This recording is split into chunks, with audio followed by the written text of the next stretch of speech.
This is Chuck Huber, the voice of Android 17. You're listening to Anime Seekers. You better be, or I'm coming for you. Dragon of the Darkness, Flame! Toku Secrets is a podcast run by the Anime Secrets website. Check us out at animesecrets.org for more anime, video game, tokusatsu content. Remember to follow us on Spotify, Apple Podcasts, YouTube, or wherever you listen to podcasts today. Hey guys, I'm Hunter Dino. I'm your Pink Dino Fury Power Ranger and your Red Cosmic Fury Power Ranger, and you're listening to Toku Secrets Podcast. Welcome to Toku Secrets. Join us as we journey into the marvelous world of Super Sentai, Kamen Rider, Power Rangers, and many other tokusatsu. Get ready for the adventure of a lifetime. It's Morphin time! Link to the Morphin. I'm Nathan Desai, the dazzling adventurer, Spoken Silver. And I'm Rizwan Merchant, Gokai Red. And we're Toku Secrets. Hey, welcome everyone to episode number 125 of the Toku Secrets podcast, presented by animesecrets.org. I am your host, Nathan Desai, Boken Silver, and today, Riz, aka Gokai Red, and I have the honor of interviewing the very awesome, the very talented, and the very good-looking, if I do say so myself, Hector David Jr. How are you doing today, Hector? What's up, guys? What's up, everybody? How's everybody doing today? It's an honor to be here. Thanks for having me. It's an honor to be a guest on your show today. It's really our pleasure and honor to have you on, sir. It's all ours. It's been something I've been wanting to do since Ranger Stop and Pop in Atlanta this past summer, and it just sucks that it took us this long to figure it out, but I'm glad we're finally here. Well, it looks great, man. You guys certainly have the platform for it. I've done some research on you guys, and you guys are doing great things, and so I'd love to be a part of your platform. I've met you guys in person. I like to stick. If I say I'm going to do something, even though if it takes some time, I like to make sure and follow through. So I appreciate the accountability from you guys too. It's been a minute since Ranger Stop, so following through is number one. So I appreciate it. It's an honor to be here. I know we're all busy, but let's make this happen. Thank you so much again for having me. Yes, sir. All right, Nate, let's kick off. Okay, so for those unaware, Hector played Mike, the Green Samurai Ranger, in the very first season of the Neo Saban era of Power Rangers, that being Power Ranger Samurai, and then its sequel, Power Rangers Super Samurai. So just to give that clarity. So to kick off, Hector, could you tell us how you got into Power Rangers in the first place? As a fan or as an employee? As a fan, I think. Yeah. Yeah. And I was a fan of Power Rangers since I was 4 years old. Huge fan of the series, the original cast, even before my favorite all-time Ranger.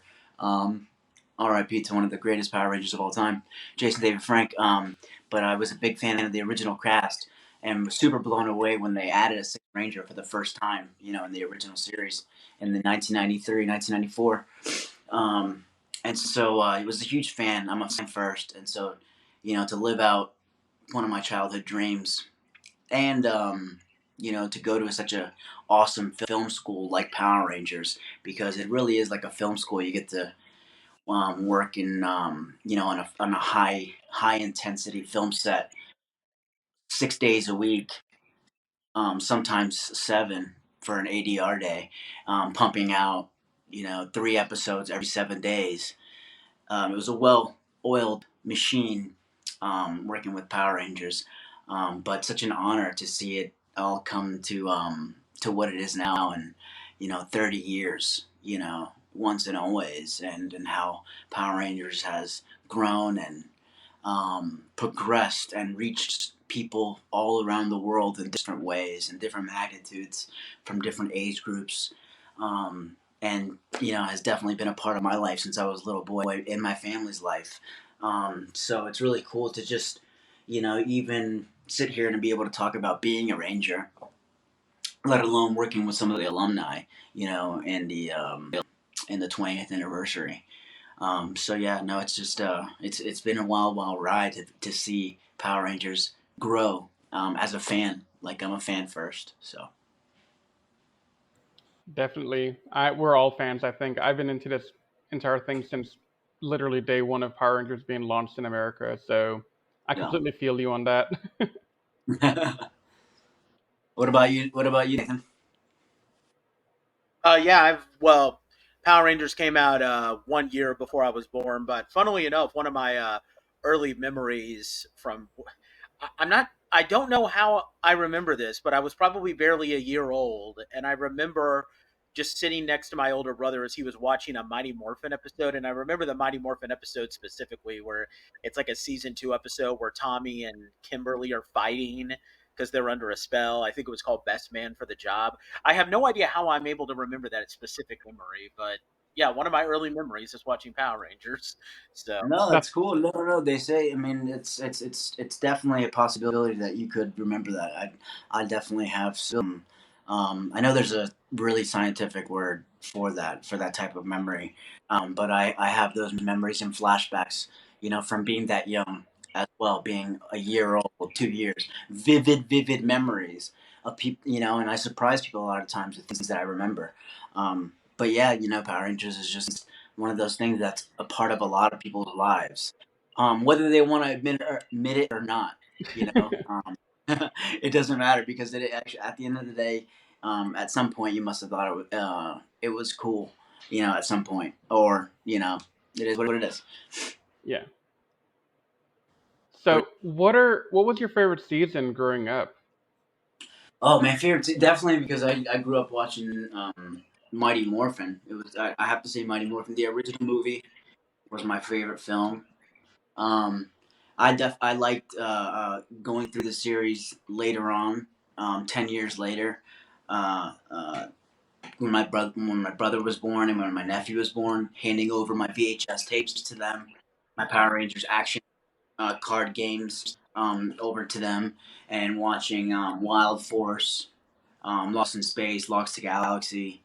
Um, and being able to work with some of those guys in the Legendary War was just super cool because, again, I wasn't watching Power Rangers after Turbo.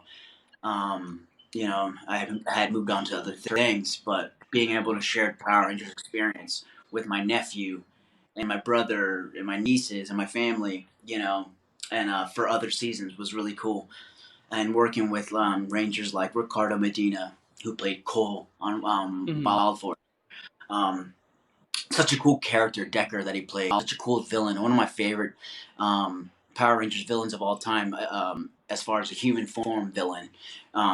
Speaking exactly, um, I really appreciated his work and his dedication to his role. Um, and then, you know, my nephew and my brother watched Wild Force. So, you know, you know, we're really good friends and a family friend of Jack, who plays the Black Ranger in Wild Force. I mean, that whole cast is super awesome. I really dig Wild Force.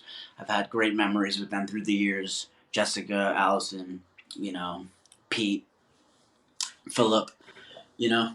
So yeah, you know, I can say nothing but a lot of great things, a lot of about these past alumni Rangers and current Rangers. Yeah, definitely. so you being a big fan, like so the way that you got into Power Rangers, like here's the thing, your season was a much bigger deal than some of the other seasons because remember Power Rangers was canceled by Disney after they did RPM, and then it was like on it was pretty much over for like a year, and then later on Saban comes and says he's buying the franchise back, he's gonna do another season, and he's making a huge event out of it. And your season is that big event. How does it feel? How did it feel to like be part of like the big comeback that Power Rangers was about to have? We didn't know until after we had already finished the first season. We didn't know how big it was going to be. We only found out when we got to New Zealand after Samurai training that we were going to be distributed through Nickelodeon, which is just a huge epic thing for all of us because most of us on the cast grew up as Nickelodeon kids. You know, Nick Kids, Slime Time Live. You know, Hey Arnold. yeah, Hey Arnold. You know, check this out. You know, speaking of Hey Arnold, getting to meet my buddy Lane, the guy that plays the original Hey Arnold Dude, voice. that's so awesome. That's awesome. He signed this for me. We got to meet each other at a convention in Cleveland, Ohio, and Lane got a lot of love for this guy. I kind of geeked out being in the cast van with him, the celebrity van, and on the way out, he gave me this. So speaking of Hey Arnold, Nickelodeon kid, I'm a fan first, like I said. That is so But awesome, yeah, man. we didn't know till after, and then we rode the wave. It was a great time, to be a part of Nickelodeon, because we had just beat out Super Ninjas for their time slot, which a lot of people don't know about. We were competing with Super Ninjas for the time slot, and we were right after sometimes Big Time Rush, which was their big thing at the time, Big Time Rush, where our cast was really good friends with a lot of those guys on Big Time Rush, so it was cool to hang out at parties and the Kids Choice Awards and stuff like that, and being a part of that young Hollywood during that time, was really a lot of fun for us after we moved back from New Zealand. But like I said, we didn't realize how big it was going to be until we got back from living in New Zealand in the first season. Because during shooting the second season, we came back for the second time for the Nickelodeon Kids' Choice Awards. We went together as a cast 3 times to the Nickelodeon Kids' Choice Awards, which was really, really cool, and a very awesome experience to share together. That's really awesome. One time honoring Alex Hartman because he was up for Best Actor for a kids' daytime series, Action Hero at the time, and so we went to support him the second time, which was really awesome. We were really close as a cast, and we still talk and hang out every once in a while. I played Najee, who plays Kevin on the series, on PlayStation 5 COD on COD every once in a while. So I get back to my mic roots, my gamer roots now that I have a PS5, which I just got too, which was I'm doing an appearance here in Idaho at Retro World. I think the date is March 16th, and so they were so gracious enough, and on the way out after doing our deal and locking down the date, said, "Oh, you got any PS5s?" And on the way out, that night, he called me back and said, "Hey man, come back." And he was so thankful that I brought him a signed poster of me and JDF, that the shop, the owners, gifted me a PS5 for hosting a signing there, because I'm doing it for the community. Every once in a while when I get the chance, I like to get out and do a comic book shop here and there.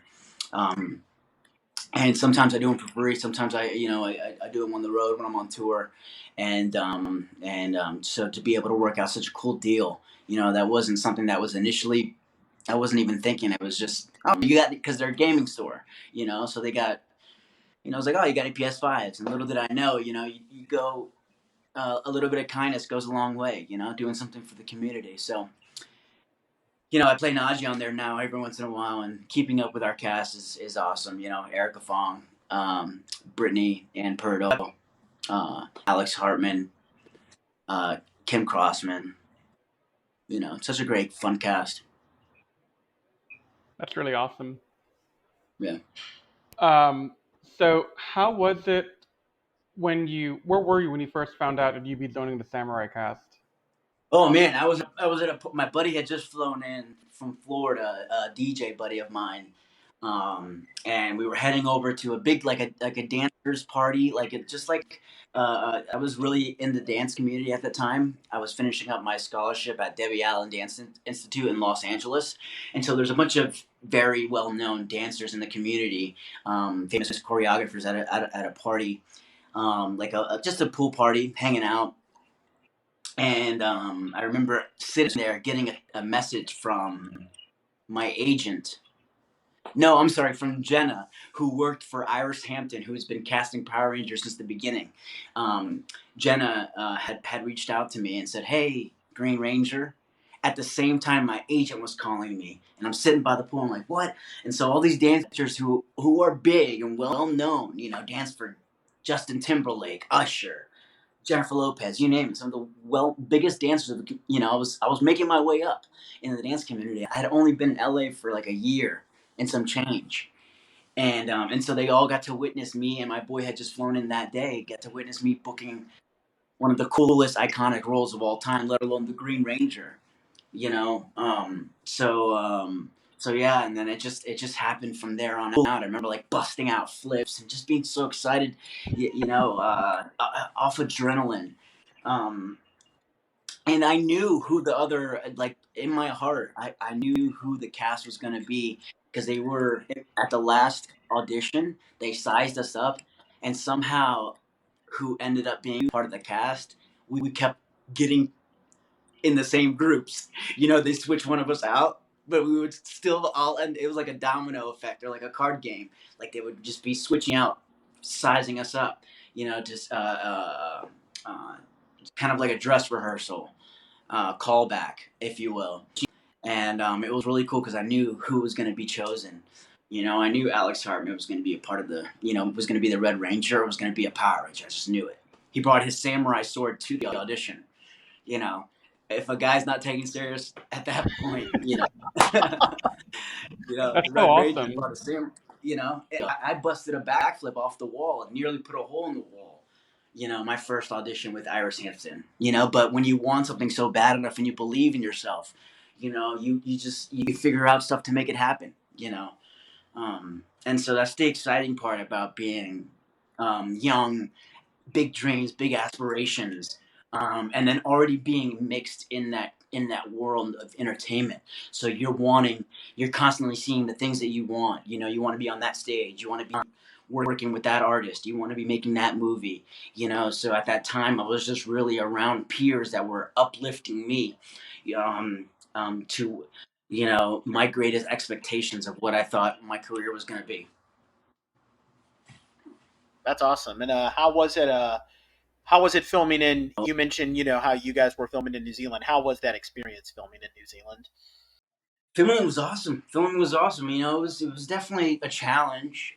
Learning how to be, um, it was just learning how to manage fame at that time, as well as being a professional.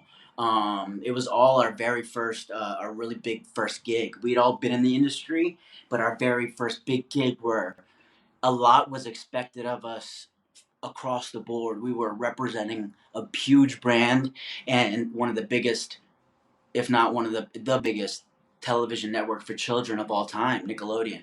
So a lot of things come along with that when you're repping those big brands. Um, and it was all learning, but it was fun, man. It was such a fun time. I've got a chance to go back to New Zealand 4 times since then. I was just there a few months ago. Loved it. Oh, Love that's New awesome. Zealand. New Zealand's an incredible place.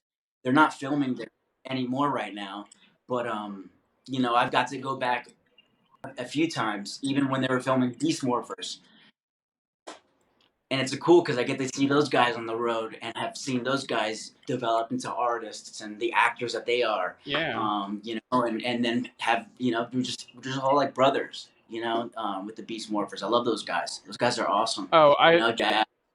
I love meeting them at Ranger Stop last year. That was one of my highlights for me. Yeah, they're cool dudes. Yeah. So, Nate, you wanna? Uh, I'm really curious about this. I don't know if you would know this or not, but uh, I recall during the show that Jaden, Mia, and Antonio, they had last names that were stated. Like Jaden's last name was always Shiba.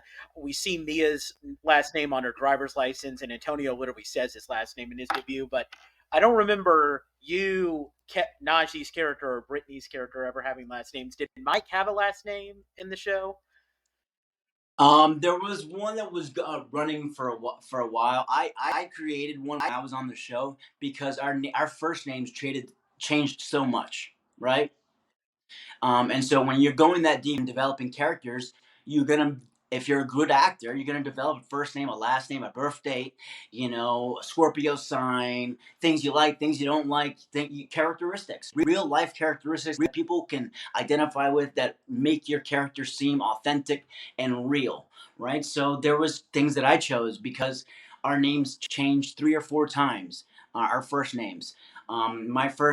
I think the first time my name was Perry, then it was something else, and then it was Jackson, and then it was Mike, and then so I just ended up going with Mike. I like Jackson, so I just put Mike Jackson because and then he would be a racially ambiguous character. He wouldn't just be I'm Puerto Rican, 100% Puerto Rican. If it would have been Mike Perez or something, you know what I'm saying? It would be easily to identify him as a Latino, Yeah. and there was already a Latino character that was they were pushing, that was Antonio's character. So Mike was more of a racial ambiguous character. It was never like, oh, you know exactly what demographic, what ethnicity Mike is from. So I just said Mike Jackson. That could be anything, you know? And I just thought it was cool because Mike I got a chance to be able to dance a little bit with Mike and use some of that skill, that free running, that parkour, that gaming.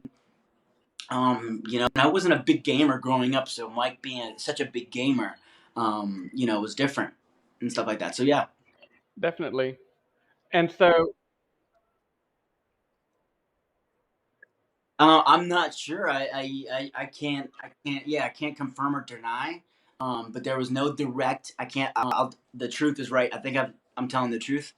That there was no direct given last name in my biography from my character, and for me in my creative development, it was Jackson, baby.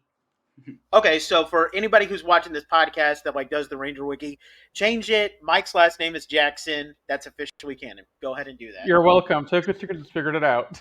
There you go. There you go. And you guys can let it be whatever your heart desires. I'm fine with that.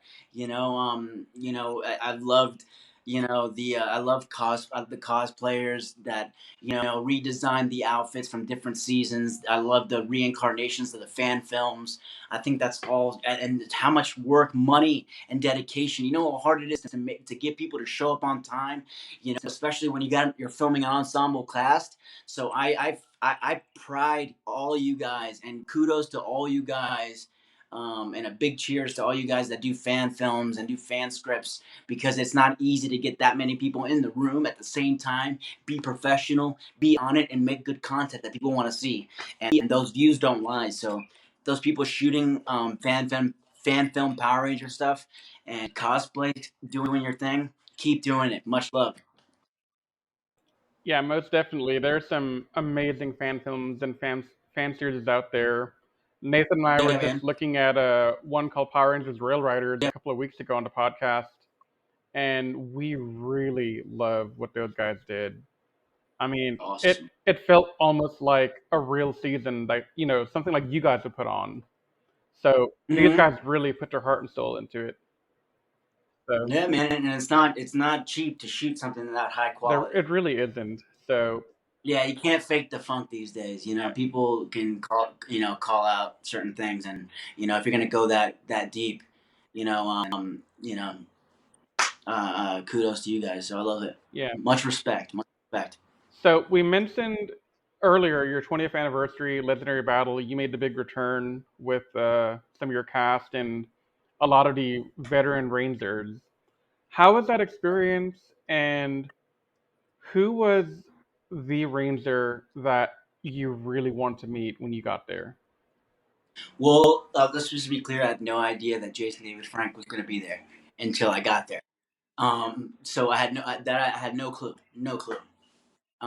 So that was just crazy in itself.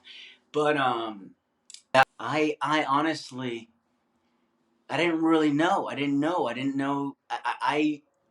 We all met kind of. I had seen a few of them at a few Comic Cons, but getting to the airport, going through customs together, getting first class, going to the United and Air New Zealand, which is so delicious and beautiful. Their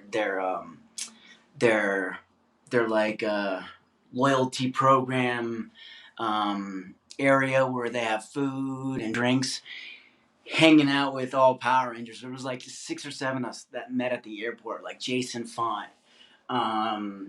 Who else?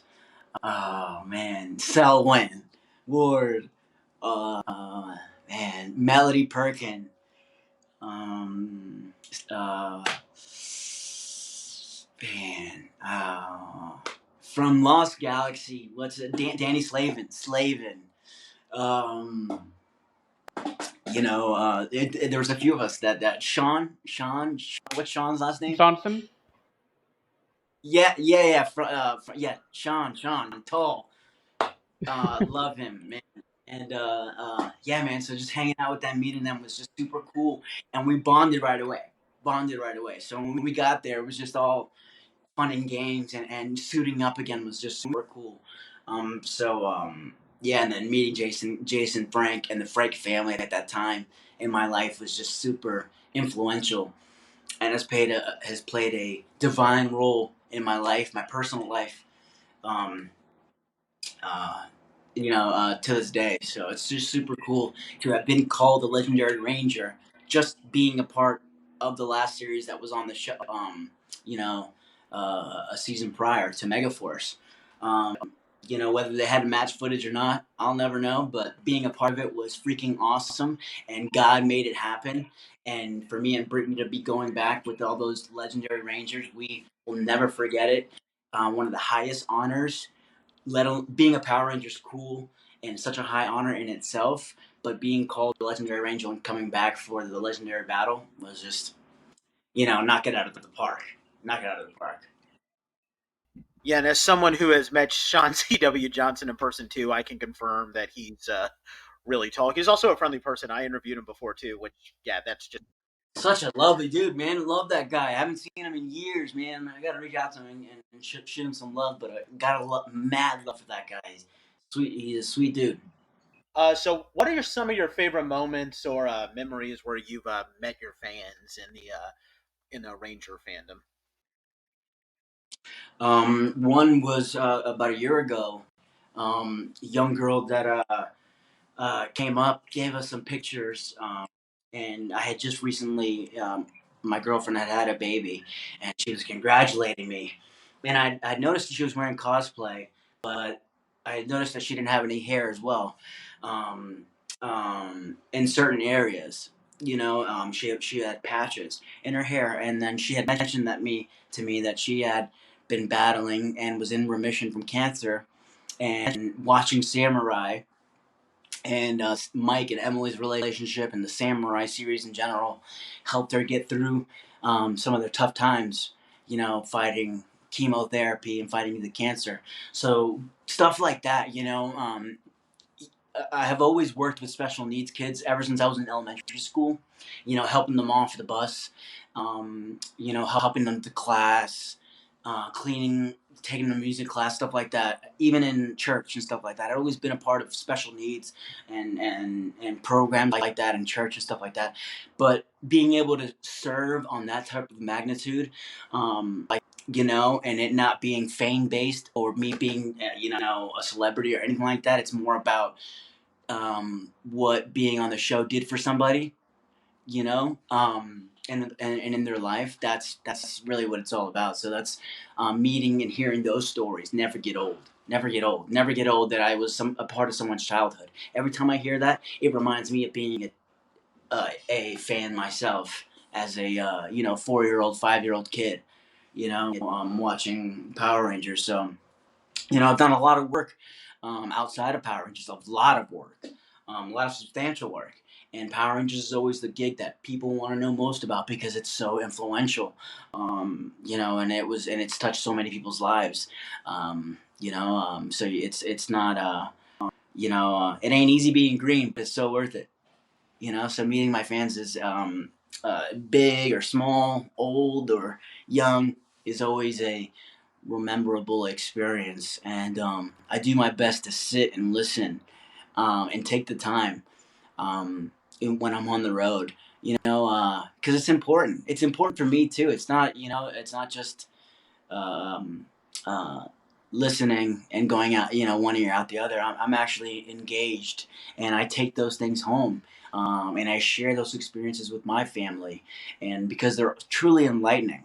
Truly enlightening. Power Rangers has some of the best fans in the world, and if you're a Power Rangers fan, you know a lot. You know a lot about the series, and I can't say that I know a lot more than some of the Power Rangers fans, but that I'm a fan first. So that's always where I come from when I'm meeting my fans on the road. I've done flips over people in wheelchairs. I've done flips over babies. I've done flips over 7 people lined up. I think my record 7 people on Wow. stage at Comic Con in San Diego, like 20,000 people on stage. I think there's one picture of Alex. If you Google it, I don't know if you guys can pop it up in post or whatever, but there's a picture of Alex Hartman kicking me up, and I'm doing a backflip at San Diego Comic Con, our first one, and I'm flying in the air, and Najee and Erica and Brittany are just looking below, and I'm just in the air floating. But we went crazy, man. When we started meeting our fans, we would jump out of the car, we would run across the street, I remember one time being at McDonald's and our toys were in McDonald's, and I bought every single Power Green Ranger. I bought every single one. And the lady couldn't believe me. They wouldn't believe, but they sold them to me. And usually they're not supposed to do that, at a franchise. But they did it for me because it was in my hometown, at the McDonald's that I grew up going to. So they did it for me. It's awesome. And one memory I told Nathan about after Ranger Stop. So me and a friend of mine had gone to the dinner on Saturday night, and there was like this big party after, and I could see you out there. You were having a great time. You were partying, having a good time, and this small little girl, runs up to you. You stop your dancing. You lean down. You hug her.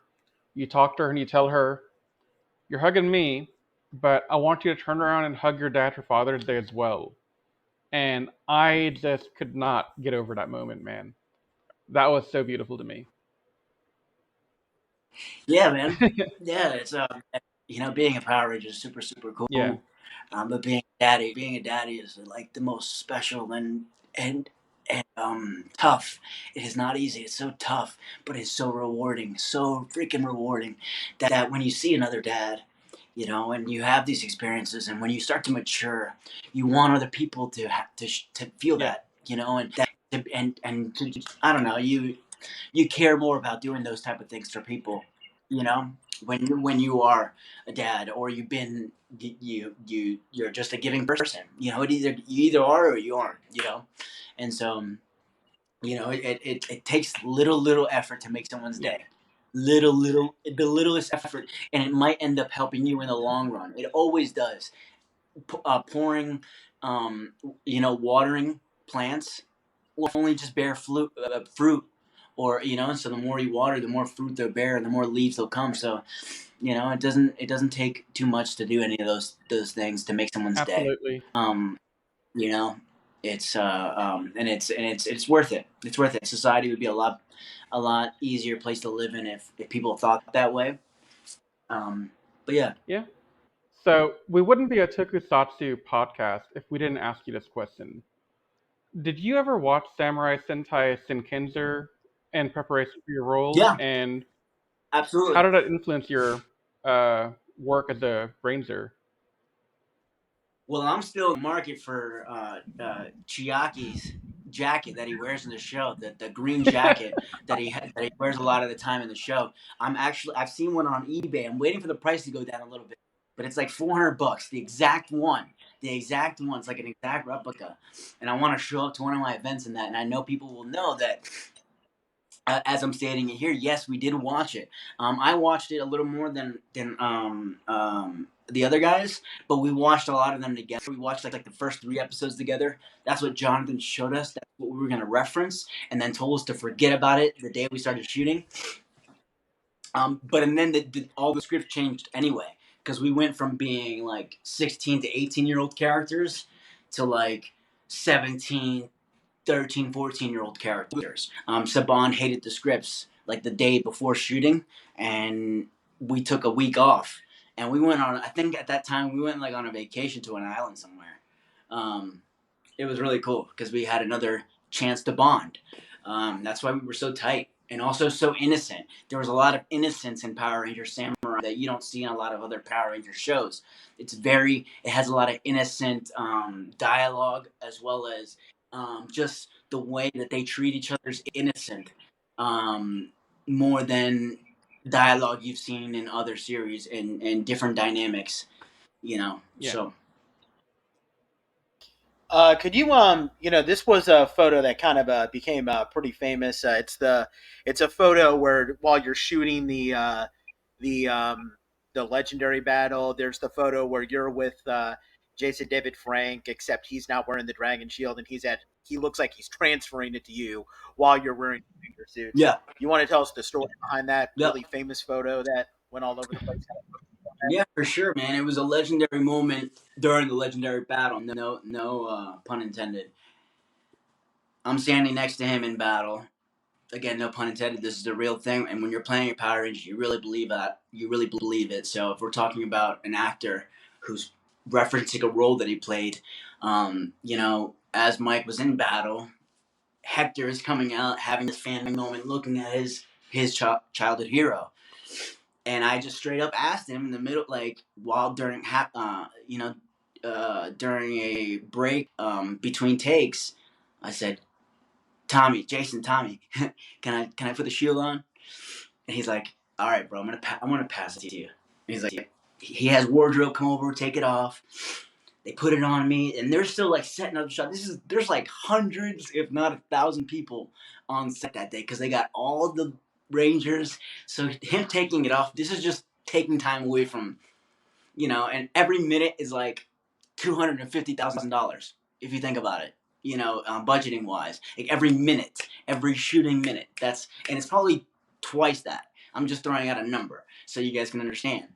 Somebody taking 15 minutes to take your shield off, step aside, have a picture, have a moment, me cry, me get back into character, and for this whole ordeal, this was like 15, 30 minutes and then from that picture, I guarantee you ask a lot of the other guys that were that day, we all started taking pictures together, mixing. It was like the multi-universe of, and we're talking that top 20 that was there, or the alumni, because we all started bonding in like in that multiverse, taking pictures together. There's a lot of pictures that you see that like different people are taking different pictures together, and that came from just the way that we were all treating each other. It was no like and Jason, you don't have to act like the superior when you're Jason David Frank. You just are, so you had that commanding thing. So no matter who was there,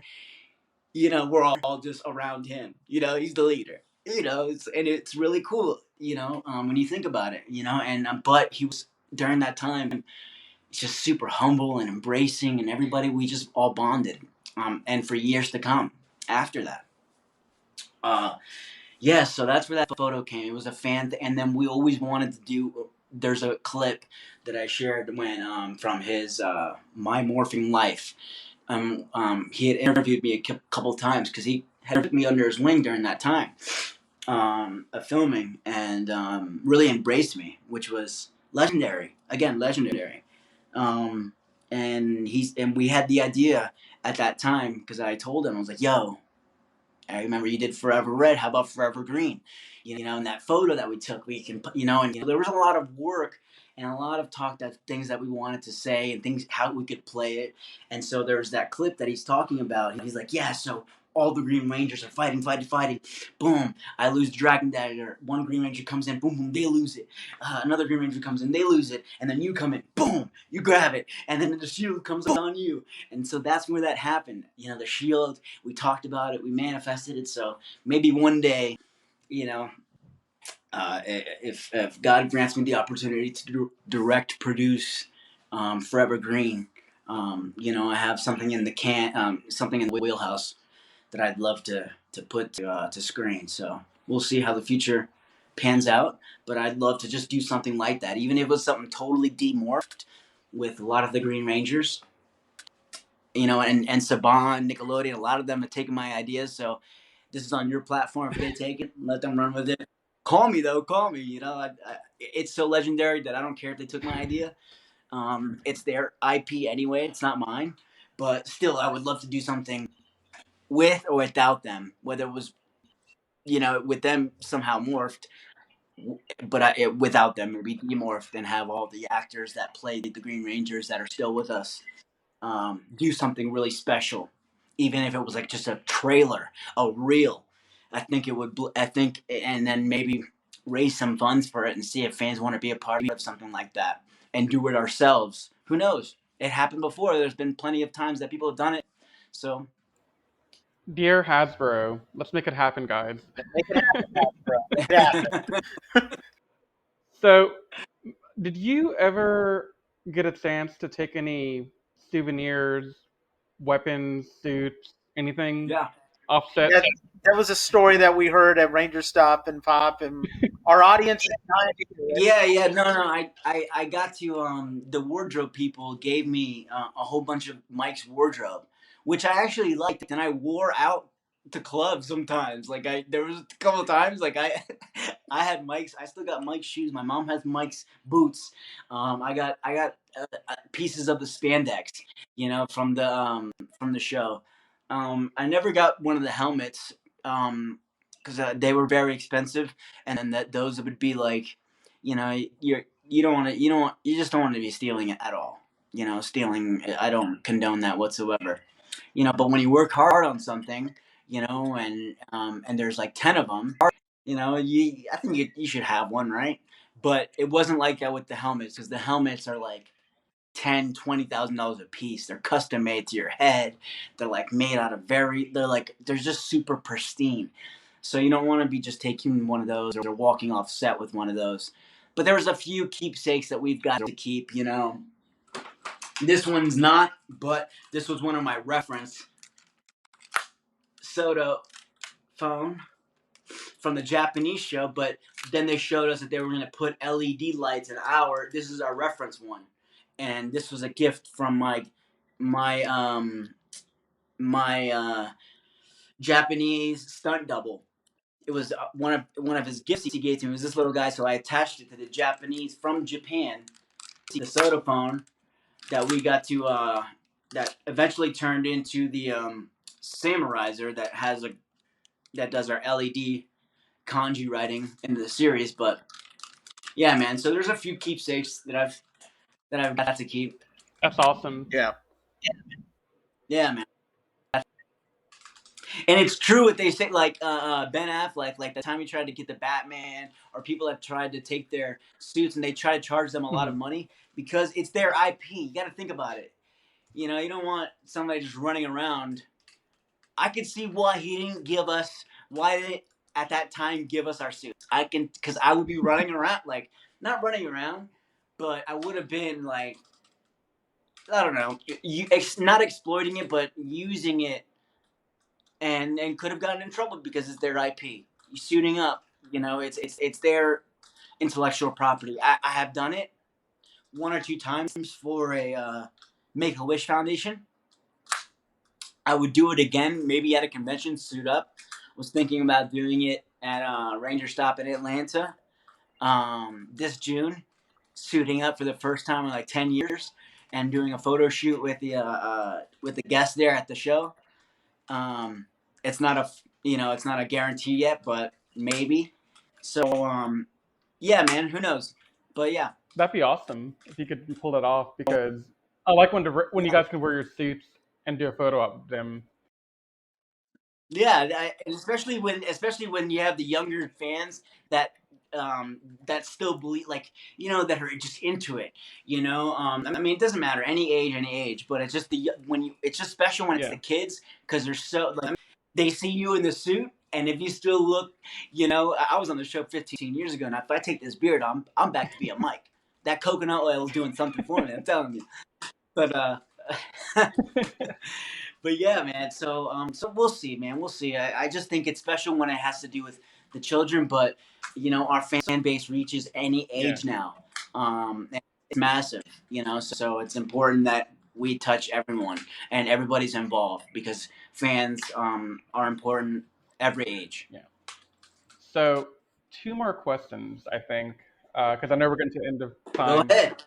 So, if you could do the role all over again, and you had creative liberties to change stuff around, would you change your character? And if so, how would you do it? I would have think, yeah, Mike would have turned into the Red Ranger. I like that. That would be awesome. Yeah, Mike. Yeah, because Jade, like in my head, no Lauren, Jaden does leave, and Mike really has to learn how to be a team player, now a team leader. So there's two conflicts. It's becoming a team player now. No, it's like, both your parents die and you have younger siblings, and you're like 17 years old and you have younger siblings. You have to become a parent. You have to take care, something like that. That kind of level. That I would have loved to, explore a universe like that, where Mike and loves green, loves his development as his character, but even has to let his green morpher go to become something that he never thought he could be, which is a leader, and take up the mantle of protecting the world and his team, leading his team to victory. I would totally support this storyline. It sounds like a lot of fun. Same. Yeah, man, it'd be It'd be cool. really Huh? awesome. Yeah. Another question. Your character, Mike, believe it or not, he's actually the second Ranger to be called, quote, the Green Samurai Ranger, because the Ranger from Ninja Storm was Yeah. called the Green Samurai Ranger. Would you ever find it awkward if, like, say, Yep. one day you and Jason Chan, who played Pam, the Green Samurai Ranger, met? Like, you had to decide who should be called Green Samurai. Dude, I can't wait to meet him. I want to meet him. I want to shake his hand because Ninja Storm is my other favorite. I love the guys from Ninja Storm. I love the Crimson Ranger, Crimson Ranger. That whole cast, man. That I love them to death. I would see their picture when I was shooting in the production office. So, and I've had nothing but amazing. I love Adam. Adam is an incredible person. My Aussie buddy, love him and his wife. I think they're fantastic, lovable people, and some of the most amazing, just all around general people that are like those people. Adam and his wife are what make this Ranger community, as far as us actors, so special because they're just infectious, when they're around them. So kudos to Adam, the Crimson Ranger from Ninja Storm. I can't wait to meet Jason Chan, the original Green Samurai Ranger, who I, respect is respect. I would love to work with him. He's the first person I gotta call if I ever want to do Forever Green. Most definitely, we got to call him up. He wore the shield for real, bro. He wore the shield for But real. I mean, you pulled off so well too, though. So I mean, y'all should all wear the shield. That's what Forever Green had. Yeah, man. There you Mega go. Mode power, baby. Yeah, he does appear to be going to some cons. I do know that he, Adam, and Jason Font went to a con recently. So hopefully he'll be showing up. Yeah, they did one in Singapore, man. But I'll get him on the road sometime, man. And I think it would be special, man, if me, him, and like Reggie Rowley did one together. Oh, It that'd would be be amazing. awesome. Yeah, that'd be awesome. Yeah. Yeah, Hector, I do remember you mentioning a lot, like, you don't have to go into details, but when we listened to you on the panel for, at Ranger Stop, you've talked about how you dealt with some hardships in life, and, you definitely, unless, I'm mistaken, I have no doubt that you probably relate to a lot of people who are part of the Ranger fandom who deal with hardships. Do you have anything to say to those people, who might be dealing with their own hardships? Yeah. You're not alone. You're not alone. Every day is a challenge. A new dad, stay at home dad, figuring that out. Providing for my family, being having a superhero complex because I've played one for so long on a TV.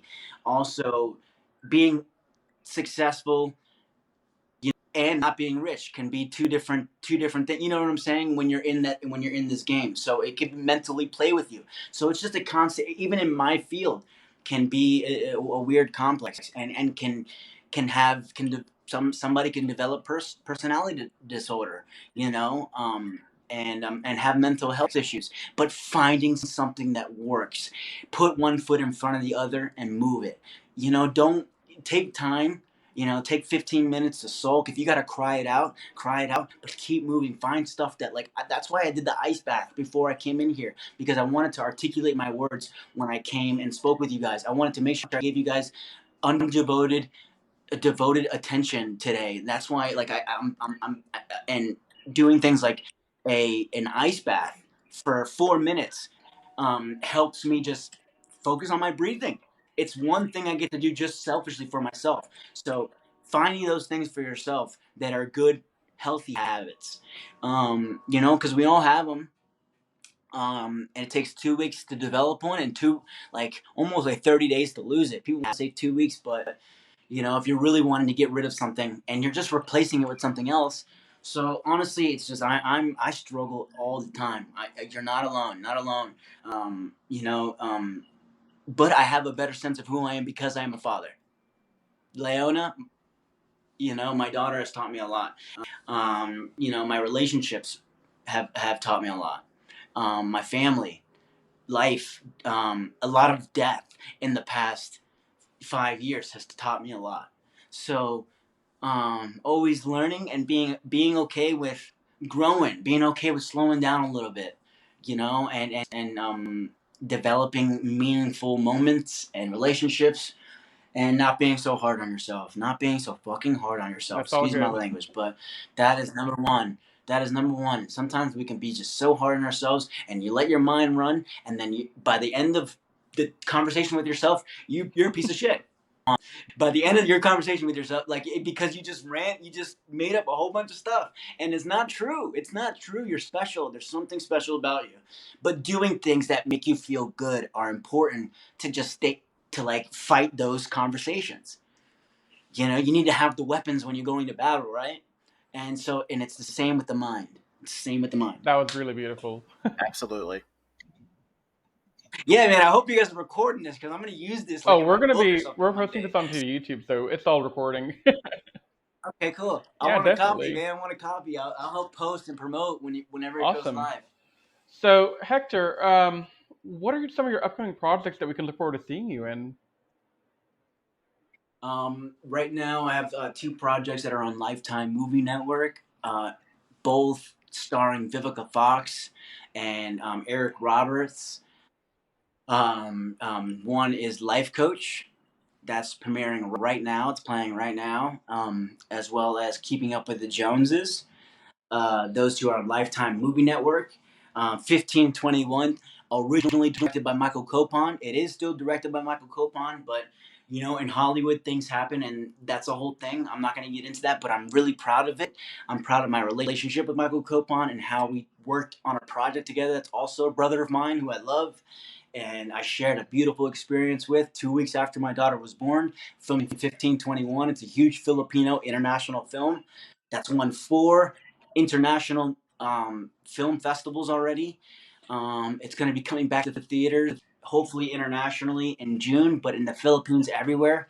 It was in the theaters in October, but like I said, I think it's going to be back in theaters in June of this year. So 1521, you can see the trailer on YouTube. 1521. We'll have to go check that out. It's about Magellan, who Ferdinand Magellan, who was a Portuguese explorer commissioned by the King of Spain to do a circumnavigation of the world. He was an explorer, and almost made the trip complete after he got to the Philippines. They didn't want to bow down to the King of Spain, and they did not want to follow the church, the Holy Church. So they started a war, and it's a history movie based on a true story, entangled in a love story, which I play Enrique, who is Magellan's translator, and Magellan is played by Machete, Danny Trejo, who did an excellent job, and Daiwata, who plays my love interest in the 1521, is played by Bea Alonzo, very famous actress from the Philippines. And you could see the trailer on YouTube, 1521. Very proud of it. Poured my heart and my soul into that project. Michael did too.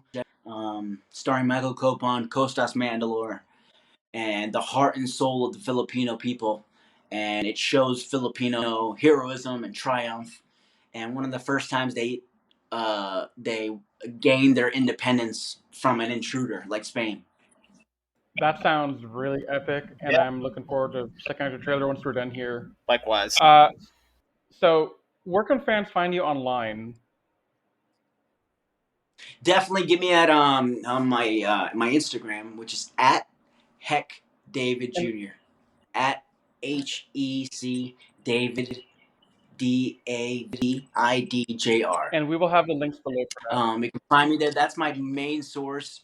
For bookings or anything like that. If anybody's interested in booking, Comic Cons, all that stuff, HD Entertainment at gmail.com. HDJ Entertainment at gmail.com. They can reach out to me for bookings, any of that stuff.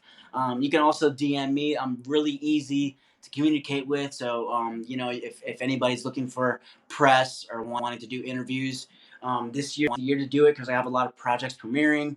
Hopefully a comic book coming out soon, and a lot of stuff happening this year. So I appreciate you guys pioneering this year for me, because I'll be in a city near you hopefully this year. It'll be pretty busy, but I'm happy that you guys are my first interview of the year.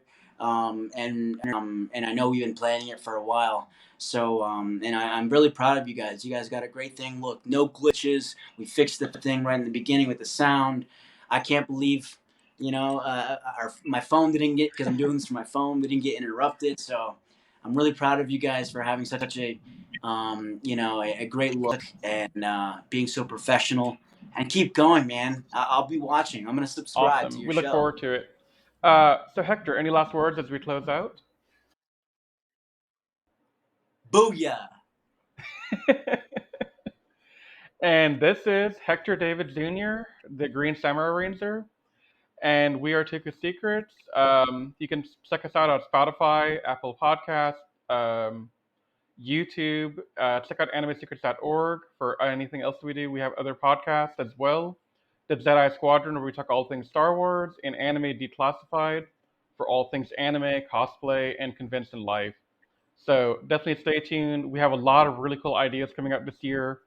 And I, for one, am very excited to start telling y'all some of the other ideas that Toku Secrets will have coming out later this year. Yep. So, Hector, thank you so much for your time, and we really appreciate it, and may the power protect you. Much love, guys. Never give up. God bless. Take it easy. May the power protect you as well.